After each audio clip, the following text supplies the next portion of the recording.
Hello students, मैं रजन वर्मा। स्वागत है आपका अपने यूट्यूब चैनल ईडू टैलेंट पर। कल हमने प्रश्नावली 1.1 सॉल्व कराया था। आज ये 1.2 का सॉल्व है। इसको देखिए पूरा कैसे सॉल्व होता है। हालांकि इसका जो पीडीएफ है उसको हमने टेलीग्राम पर दे दिया है, पूरा सॉल्यूशन ही। तो आज देखते हैं इसको कैसे सॉल्व किया जाएगा। इसमें पहला क्वेश्चन है, निम्नलिखित संख्याओं को अभाज्य गुणनखंडों के गुणनफल के रूप में व्यक्त कीजिए। अभाज्य गुणनखंडों के गुणनफल के रूप में। अभाज्य गुणनखंड पढ़ चुके होंगे 9th में भी, और उसके पहले 8th 7th सब में रहा होगा ये। तो इसको देख लेते हैं कैसे लगेगा। 140 को अभाज्य गुणनखंड यानी कि अभाज्य गुणनखंड कर देना है इस तरह से। जैसे 2 से काटते हैं, 3 से काटते हैं और फिर 5 से, ऐसे काटते चले जाएंगे इसको। तो 2 सदे 14 0, 2 तिहाई 6, 1 7, 2 पंचे 10। फिर 3 से कट जाएगा, 3 से नहीं 5 से कट जाएगा ये, 5 सते 35 और 7 से कट जाएगा ये। तो इसका जो अभाज्य गुणनखंड आएगा वो आ जाएगा 2 गुणे 2 गुणे 5 गुणे 7। इस तरह से बस ये अभाज्य गुणनखंड हो गया। अब चाहें तो ये जो 2 गुणे 2 यानी कि 2 बार आ गया है, इसको हम स्क्वायर के रूप में भी लिख सकते हैं। जितनी बार आएगा उतनी घात लगा देंगे हम। तो 2 बार आया है, 2 घात लगा दिए, तो ये आंसर हो गया हमारा। ऐसे सॉल्व कर सकते हैं। अगर अभाज्य गुणनखंड का नियम देखना है तो वीडियो बना हुआ है हमारा, प्लेलिस्ट में जा करके उसको देख सकते हैं। उसमें पता चल जाएगा कि कैसे अभाज्य गुणनखंड किया जाता है और अभाज्य गुणनखंड के नियम क्या हैं। तो फिलहाल देखते हैं यहाँ दूसरे वाले में 156। ये भी वैसे करना है। 2 से कट जाएगा, 2 सते 14, 1 15, 2 8 16, 2 तिहाई 6, 1 7, 2 9 18। अब 3 से कट जाएगा ये, 3 कन्नम 3, 3 त्रिक्का 9, 13 से कट जाएगा ये। तो अभाज्य गुणनखंड इसका कितना हो जाएगा? इसका अभाज्य गुणनखंड हो जाएगा 2 गुणे 2 गुणे 3 गुणे 13। ऐसे ही बनता चला जाएगा। अब ये 2 बार आ गया है तो 2 का स्क्वायर कर देंगे और 3 गुणे 13 कर देंगे। इस तरह से ये अभाज्य गुणनखंड हो गया। ऐसे 3825 को भी सॉल्व करेंगे। 3825 तीसरे वाला, इसको भी ऐसे गुणनखंड करेंगे। देख लें पहले कि ये 2 से कटेगा कि नहीं कटेगा। तो 2 से तो नहीं कटेगा क्योंकि लास्ट में सम संख्या नहीं है।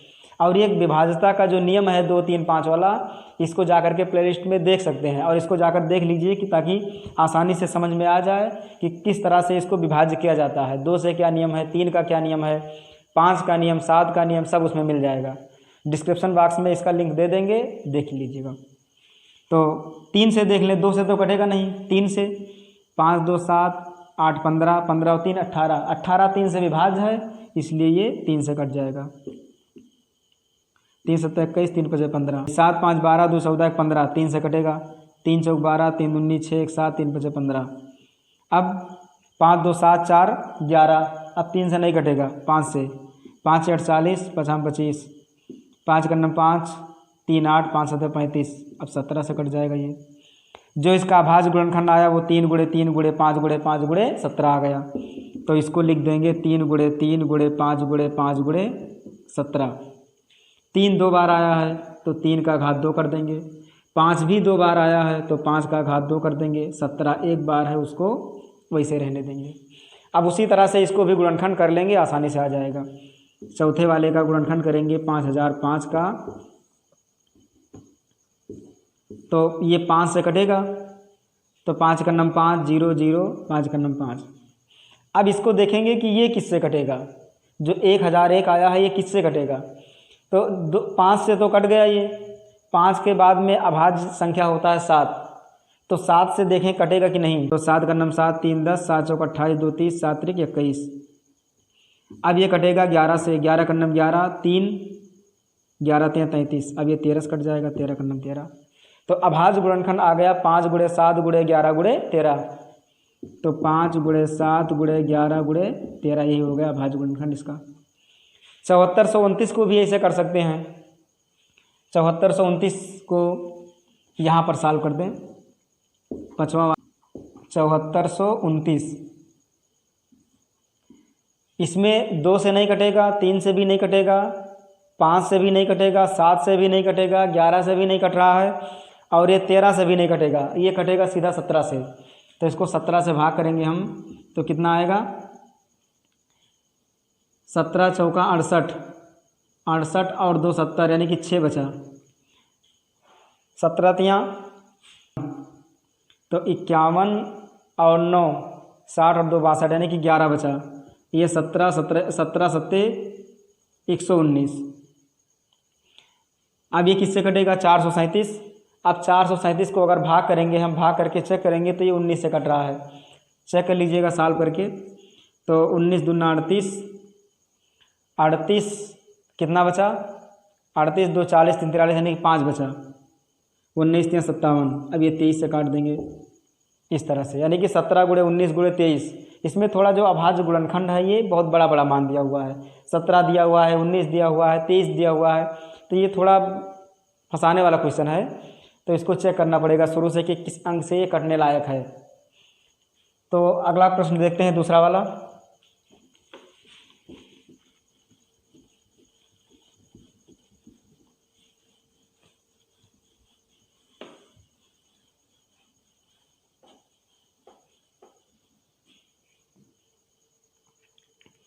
इसमें दूसरा प्रश्न है कि पूर्णांकों के निम्नलिखित युग्मों के HCF और LCM ज्ञात कीजिए तथा इसकी जांच कीजिए कि दो संख्याओं का गुणनफल बराबर HCF × LCM।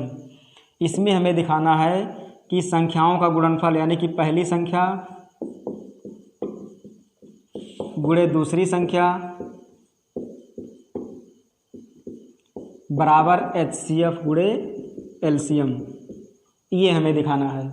अब इसमें पहला क्वेश्चन दिया हुआ है 26 और 91। 26 और 91, इन दोनों में हमें पहले HCF निकालना है, फिर LCM निकालना है, और उत्तर की हमें ये भी जांच करना है, दिखाना भी है कि क्या दोनों संख्याओं को गुणा करने पर और HCF और LCM को गुणा करने पर दोनों मान बराबर आते हैं। अगर बराबर आते हैं तो सही है। तो सबसे पहले इसका HCF निकालेंगे, और HCF निकालने के लिए या LCM निकालने के लिए इसका हमें गुणनखंड करना होगा। तो 26 बराबर लिखेंगे और 91 बराबर लिखेंगे। तो 26 का गुणनखंड 2 13 यहाँ, यानी कि 13 का नाम 13, इसको लिखेंगे 2 × 13। ऐसे 91 का गुणनखंड ये कटेगा 7 से, 7 का नाम 7, 2 9 7 3 21, यानी कि 13 का नाम 13। ये आ गया 7 × 13। तो 7 यहाँ पर कहीं है नहीं, तो इसको हम अलग लिखेंगे। 7 को 13 है तो 13 के नीचे लिख देंगे 13। ये पेयर बन रहा है, मतलब 13 जो है वो दोनों में है, तो ये क्या हो जाएगा हमारा? ये हो जाएगा HCF। HCF का मतलब वही होता है हाईएस्ट कॉमन फैक्टर।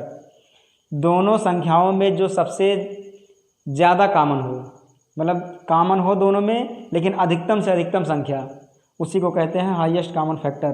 तो एक ही अंक कॉमन था इसलिए एक ही लिख दिए हम। अब देखते हैं इसका LCM। तो LCM भी आसान है। LCM में जो 13 था उसको तो लिख ही लिए हैं, और जो बच गया उसको भी लिख लेंगे, वही हो जाएगा LCM।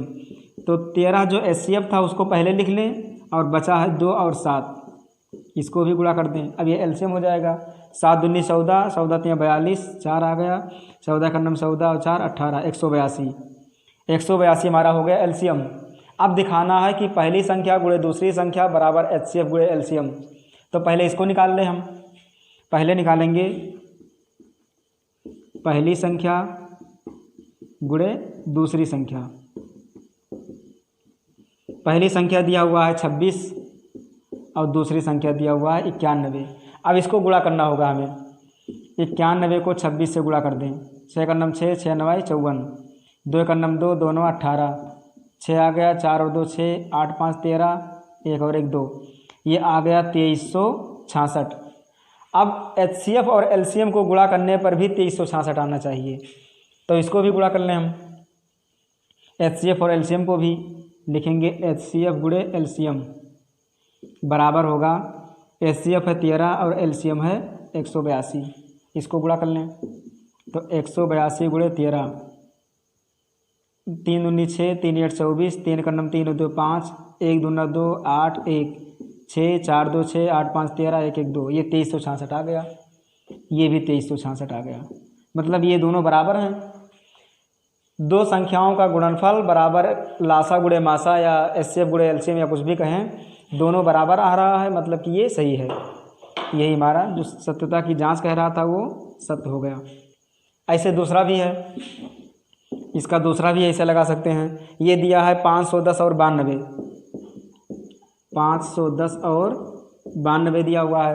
अब 510 का अभाज्य गुणनखंड करेंगे पहले तो, और फिर 92 का अभाज्य गुणनखंड करेंगे।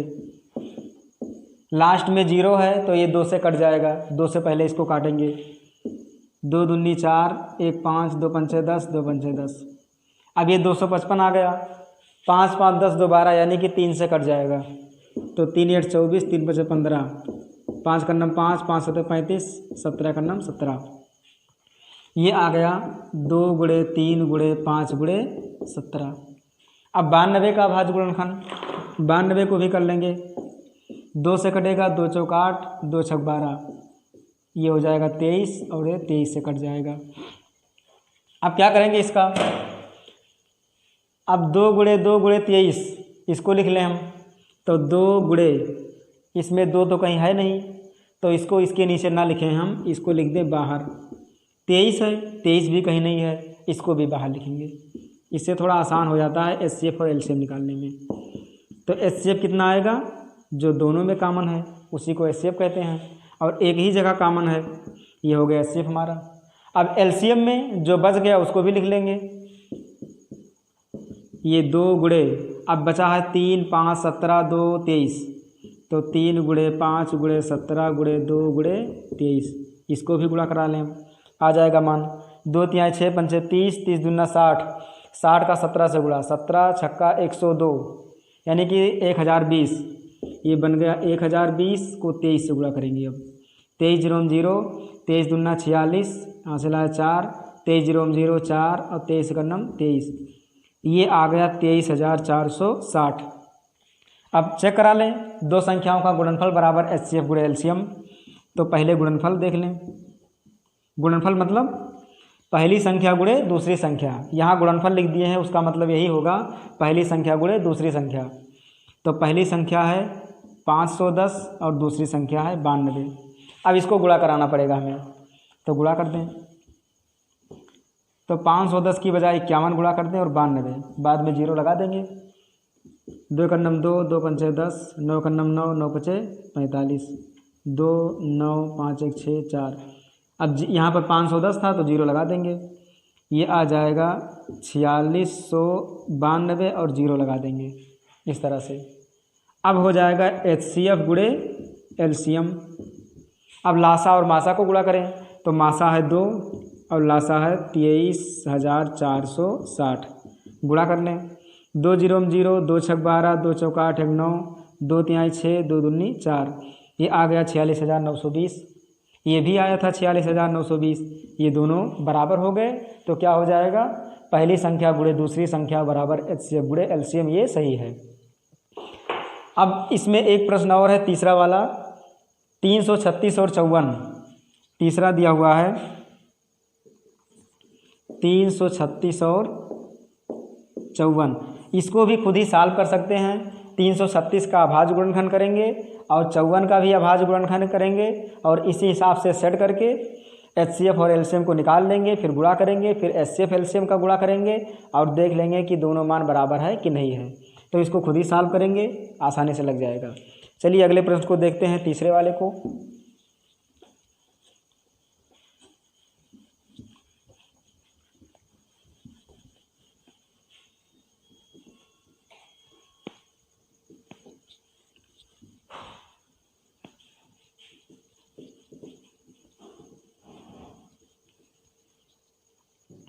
तीसरा है अभाज्य गुणनखंड विधि द्वारा निम्नलिखित पूर्णांकों के एचसीएफ और एलसीएम ज्ञात कीजिए। वही प्रक्रिया करना है, लासा और मासा निकालना है। तो अभाज्य गुणनखंड विधि से इसमें लिख दें, अभाज्य गुणनखंड विधि से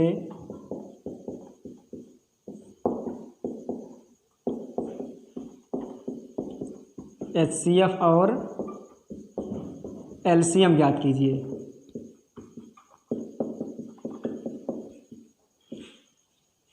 क्वेश्चन है 12 15 21, 12 15 और 21। अंतर इतना है कि उसमें 2 2 दिए हुए थे, इसमें 3 दिए हुए हैं। इसमें 3 का एचसीएफ और एलसीएम निकालना है, तो काम वही करना है। 12 का अभाज्य गुणनखंड 2 छक 12, 2 3 6, 3 का नम 3, तो ये हो जाएगा 2 गुणे 2 गुणे 3। अब 15 का अभाज्य गुणनखंड, 3 पचे 15, 5 का नम 5, तो लिखेंगे 15 बराबर, यहाँ पर 3 और 5 है, जहाँ 3 लिखा है उसके नीचे 3 लिखेंगे और 5 इसमें कहीं नहीं है तो 5 को ले आएंगे बाहर, सबसे बाहर लिख देंगे। 21 का गुणनखंड करेंगे, पता है 3 सते 21, 3 और 7 आ गया, 3 वाले के नीचे 3 को लिख देंगे और 7 इन दोनों में कहीं नहीं है तो इसको सबसे बाहर लिख देंगे, 7 को सबसे बाहर कर दिए। अब देखेंगे HCF इसका, HCF का मतलब जो सब में हो, तो ये सब में केवल 3 ही है और कोई नहीं है, तो ये हो जाएगा HCF हमारा 3। एलसीएम देखेंगे, अब एलसीएम में 2 का भी पेयर बनाया जाता है, अगर 2 में है तो भी लिख लिया जाएगा, लेकिन इसमें देखा जाए तो यहाँ 2 है, यहाँ पर इसमें 2 कहीं नहीं है, यहाँ भी 2 है कहीं नहीं है, 5 है 5 इसमें भी कहीं पर नहीं है, तो इसमें सब अलग अलग है, तो जो बच गया उसको लिख लेंगे हम। तो 3 को पहले लिख लें और 2 दूनी 4, यानी कि 2 गुणे 2 गुणे 5 गुणे 7। अब गुणा करते हैं, 2 3 6 दूनी 12 पंचे 60, 60 का 7 से गुणा, 7 6 42 यानी कि 420 आ गया। तो HCF 3 और LCM 420, यही आंसर हो जाएगा। ऐसे दूसरा है 17 23 और 29, 17 23 और 29। 17 का अभाज्य गुणनखंड नहीं हो पाएगा क्योंकि ये खुद अभाज्य संख्या है, 23 भी अभाज्य है और 29 भी अभाज्य संख्या है, तो इसको हम केवल इतना लिख सकते हैं 1 गुणे 17, क्योंकि इसका कोई गुणनखंड ही नहीं है, ये अभाज्य संख्या खुद ही है। तो अभाज्य संख्या या तो स्वयं से कटता है या फिर 1 से कटता है, तो इसलिए हमने 1 लिख दिया है। 23 इसमें भी लिख देंगे 1 गुणे, अब 17 के नीचे 23 नहीं लिखेंगे हम, इसको लिखेंगे बाहर। उसी तरह से 29 को, इसमें भी 1 गुणे 29 को बाहर लिख देंगे। तो HCF लिया जाएगा तो क्या आएगा, केवल 1, क्योंकि जब कोई भी अंक कॉमन नहीं होता है तो 1 को ही कॉमन माना जाता है। और LCM में क्या हो जाएगा, LCM में जो बच गया, यानी कि 1 के अलावा 17 23 और 29, इन सबको गुणा कर देंगे, LCM भी आ जाएगा। तो 17 का 23 से गुणा थोड़ा बड़ा है, 17 था 51, 17 दूना 34, 34 और 5 39, तो ये हो जाएगा 391। अब 29 से गुणा करेंगे, अब 9 का 9 9 9 9 81, 9 3 27, 27 8 35, 2 का 9 2 2 9 18, 2 3 6 और 1 7, 9 2 1 3 8 5 13, 7 3 10 11, ये आ गया 11,339। HCF 1 आ गया और LCM आ गया 11,339। अब तीसरा दिया हुआ है 8 9 और 25, ये भी लगा सकते हैं, इसको भी 8 9 और 25 दिया हुआ है। 8 का गुणनखंड करेंगे, 2 दूनी 4 दूनी 8 आएगा, तो 2 गुणे 2 गुणे 2। 9 का करेंगे, 3 त्रिका 9 आएगा, तो इसको बाहर लिखना पड़ेगा 3 गुणे 3। 25 का करेंगे, 5 गुणे 5 आएगा, तो इसको भी बाहर लिखना पड़ेगा हमें। इसमें भी कुछ कॉमन नहीं है, जब कुछ भी कॉमन नहीं है तो 1 को लिख दिया जाएगा, क्योंकि कुछ कॉमन ही नहीं तो क्या करेंगे, 1 लिखना पड़ेगा हमें। तो HCF जो हो जाएगा हमारा वो 1 हो जाएगा, और LCM में क्या लिख देंगे, जो बचा है सबको गुणा कर देंगे, यानी कि 2 2 3 3 5 5 सब जितने हैं सब गुणा हो जाएंगे, तो ये LCM हो जाएगा ये। तो 2 दूनी 4 दूनी 8, 8 9 72, 72 का 25 से गुणा, तो 72 गुणे 25 कितना आ जाएगा, 25 दूना 50 और 25 सत्ते 175, 175 5 180, यानी कि 1800 हो जाएगा ये आ गया 1800। इस तरह से सॉल्व हो जाएगा आसानी से। तो इसमें सभी के सभी प्रश्न तीसरे वाले में सॉल्व हो गए। अब देखते हैं चौथा प्रश्न। ये चौथा प्रश्न है, दिया है HCF 306 और 657 बराबर 9, LCM 306 और 657 ज्ञात करना है। मतलब कि HCF मासा दिया हुआ है और लासा हमें निकालना है, संख्याएं भी दी हुई हैं, तो इसका फार्मूला HCF और LCM वाले प्रश्न में दिया हुआ है। उसमें दिया हुआ था कि उत्तर की जांच कीजिए कि संख्याओं का गुणनफल बराबर HCF गुणे LCM, तो उसी वाले से लग जाएगा ये। तो लिख देंगे HCF गुणे LCM बराबर पहली संख्या गुणे दूसरी संख्या। अब इसी में मान रख देंगे, आ जाएगा। HCF दिया हुआ है 9 लिख देंगे, एलसीएम नहीं पता है, हमें ये निकालना है, इसको वैसे रहने देंगे। पहली संख्या 306 और दूसरी संख्या 657, तो एलसीएम को निकाल लेंगे। अब 306 गुणे 657 बटे 9 यहाँ पर गुणा है तो बराबर के इधर जाएगा तो भाग हो जाएगा, तो 9 9 त्रिक 27, 3 30, 9 चौक 36, ये आ गया 34, 34 गुणे 657। अब इन दोनों को गुणा कर देंगे, आंसर आ जाएगा। तो 657 का गुणा करना है 34 से। 4 7 28, 4 पंचे 20 और 2 22, 4 7 24 और 2 26, 3 7 21, 3 5 15, 2 17, 3 6 18 और 1 19, 8 2 1 3, 7 6 13, 1 आया, 9 2 11, 1 12, 1 1 2, ये आ गया 22,338। क्या आया? ये आ गया एलसीएम। ये हमारा आंसर हो जाएगा। तो अगले प्रश्न को देखते हैं अब कैसे लगेगा पांचवा वाला।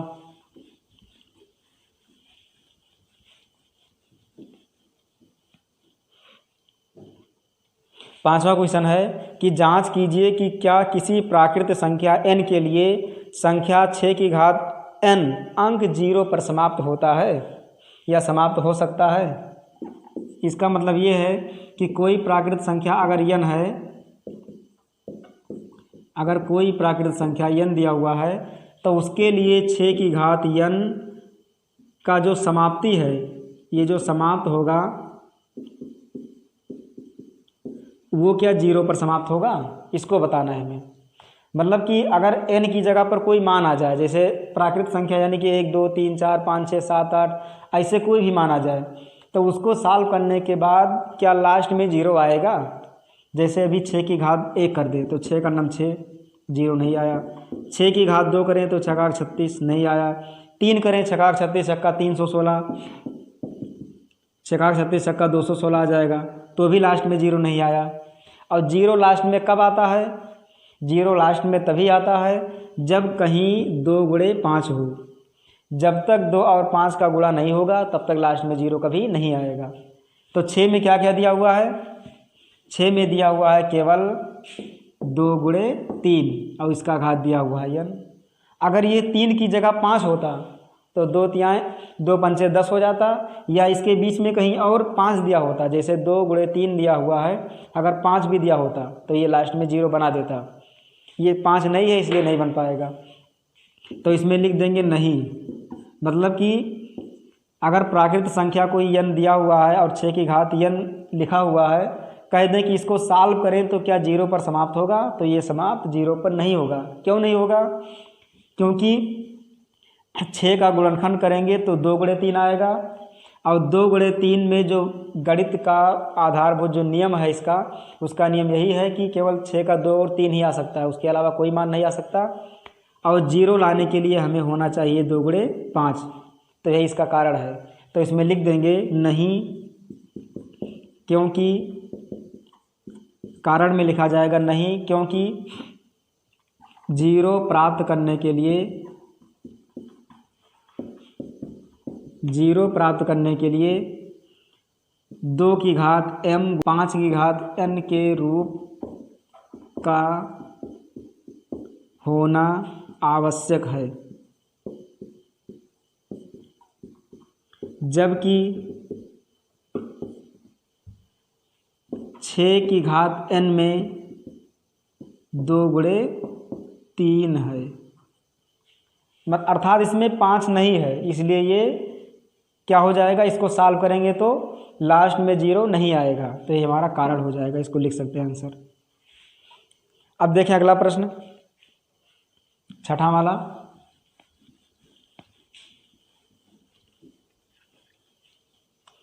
छठवां है, व्याख्या कीजिए कि 7 गुणे 11 गुणे 13, 7 गुणे 11 गुणे 13 प्लस 13, और दिया हुआ है 7 गुणे 6 गुणे 5 गुणे 4 गुणे 3 गुणे 2 गुणे 1 प्लस में दिया हुआ है फिर 5 भाज्य हैं।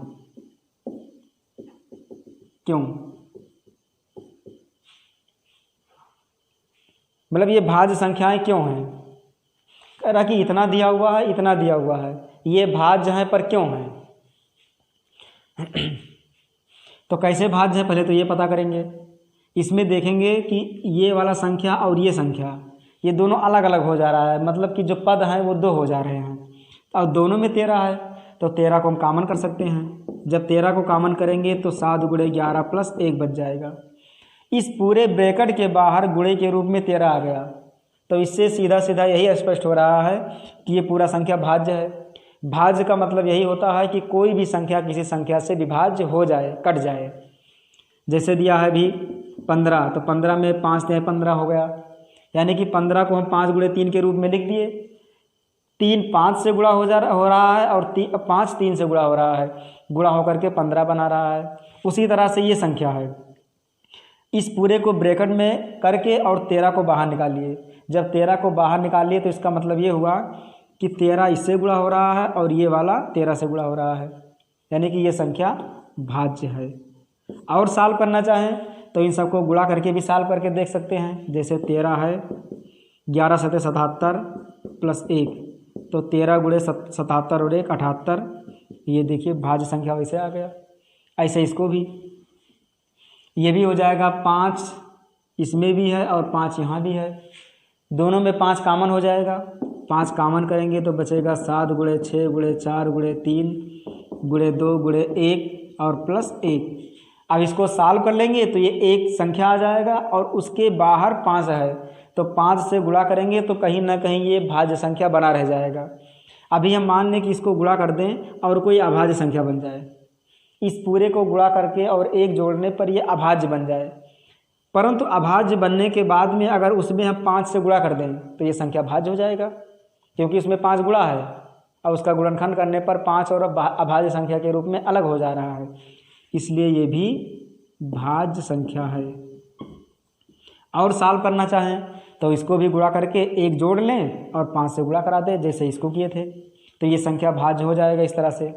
अगर ये 5 की जगह पर कोई ऐसा अंक होता जो इसमें से कॉमन ना हो पाता, जैसे भी 3 भी है 3 नहीं हो पाएगा, 4 भी है, इसमें हो जाता 9 भी नहीं हो सकता है, इसमें अगर 11 हो जाता, 5 की जगह पर 11 हो जाता तो ये भाज्य संख्या नहीं होता, अभाज्य हो जाता। क्यों होता?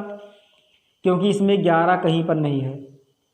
6 होगा तो भी भाज्य होगा क्योंकि 6 है, 7 होगा तो भी है, 8 हो जाएगा तो 8 भी है क्योंकि 4 दूनी 8 हो जाएगा, 9 रहेगा यहाँ पर तो 9 भी है क्योंकि 3 और ये 6 में 2 गुणे 3, 3 त्रिक 9 भाज्य हो जाता। तो इस तरह से इसको हल कर सकते हैं। चलिए अगले प्रश्न को देखते हैं, 7वें को।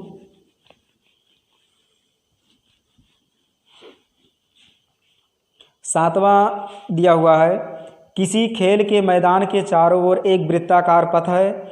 इस मैदान का एक चक्कर लगाने में सोनिया को 18 मिनट लगते हैं, जबकि इसी मैदान का एक चक्कर लगाने में रवि को 12 मिनट लगते हैं। मान लीजिए कि वह दोनों एक ही स्थान और एक ही समय पर चलना प्रारंभ करके एक ही दिशा में चलते हैं, तो कितने समय बाद पुनः प्रारंभिक स्थान पर लौटेंगे या मिलेंगे। इसका मतलब ये है कि सोनिया अपना एक चक्कर पूरा करती है 18 मिनट में, वहीं दूसरी तरफ रवि अपना एक चक्कर पूरा करता है 12 मिनट में। ये वृत्ताकार पथ है, यहाँ पर है सोनिया जिसको 18 मिनट लगते हैं और यहीं पर है रवि, इसको भी 12 मिनट लगते हैं, दोनों को अलग अलग समय लगते हैं। अब इसमें ये कह रहा है कि यहाँ से अगर एक ही दिशा में ये दौड़ना प्रारंभ करें तो ये कितने समय बाद पुनः उसी स्थान पर आ जाएंगे। अगर सोनिया एक चक्कर लगाए ऐसे तो उसको 18 मिनट लग जाएंगे या एक चक्कर उसका पूरा हो जाएगा। रवि एक चक्कर लगाएगा तो 12 मिनट लगेगा, बराबर नहीं हुआ क्योंकि दोनों का समय अलग अलग लग रहा है, एक ही समय में पहुंचना चाहिए। अगर 18 इसको लग रहा है तो 18 इसको भी लगना चाहिए, क्योंकि अगर इसको 18 मिनट तक दौड़ा दिया जाए तो 12 और 6 18, यानी कि लगभग ये और थोड़ा आगे चला जाएगा ये 18 मिनट तक दौड़ाने में। सोनिया अगर 2 चक्कर लगाए तो 18 1 और 18 2, यानी कि लग जाएंगे इसको 36 मिनट। और रवि अगर 3 चक्कर लगाएं तो 12 12 24 और 12 36, यानी कि रवि को भी 36 मिनट लग जाएंगे। कितने चक्कर में? 3 चक्कर में। और इसका कितना चक्कर होगा, 2 चक्कर होगा। सोनिया को यहाँ तक आने में 2 चक्कर और रवि को यहाँ तक आने में 3 चक्कर। जब इस तरह से दोनों चक्कर लगाएंगे तो टोटल 36 मिनट में दोनों अपने स्थान पर आकर पहुँच जाएंगे, उसी जगह पर आ जाएंगे।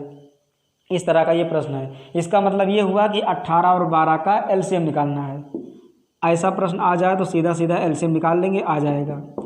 तो 18 और 12 का एलसीएम कितना होगा, 2 9 18, 2 6 12, 2 तिहाई 6, 3 तिरका 9, 3 का 9 3, 3 से कट जाएगा।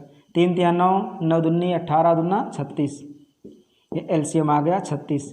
यानी कि 36 मिनट बाद वह अपने प्रारंभिक स्थान पर वापस लौट आएंगे। ये तो था समझने के लिए और ये है सॉल्व करने के लिए, क्योंकि ये तो समझ कर लगा नहीं पाएंगे इस तरह से कि चित्र बनाएं लगाएं इस तरह से। तो सवाल आ जाए तो एलसीएम करेंगे, आसानी से आ जाएगा। तो बस ये अभ्यास खत्म हो गया। 1.2 में केवल 7 ही प्रश्न थे और ऐसे प्रश्न को सॉल्व करते रहें। अब हम लगातार पीडीएफ या इमेज में और वीडियो के माध्यम से टेलीग्राम लिंक टेलीग्राम में डालते रहेंगे, उसमें लगातार उसमें बने रहिए और डेली अपडेट होते रहिए, डेली उसमें देखते रहिए और अपना नोट्स ज़रूर बनाएं। हम अभी इसके वीडियो में डिस्क्रिप्शन बॉक्स में टेलीग्राम का लिंक दे देंगे, कल भी दे दिए थे और आज भी दे देंगे। उसमें जा कर के जुड़ जाइए और जुड़ने के बाद अपना तैयारी सुनिश्चित करें घर में बैठकर। धन्यवाद।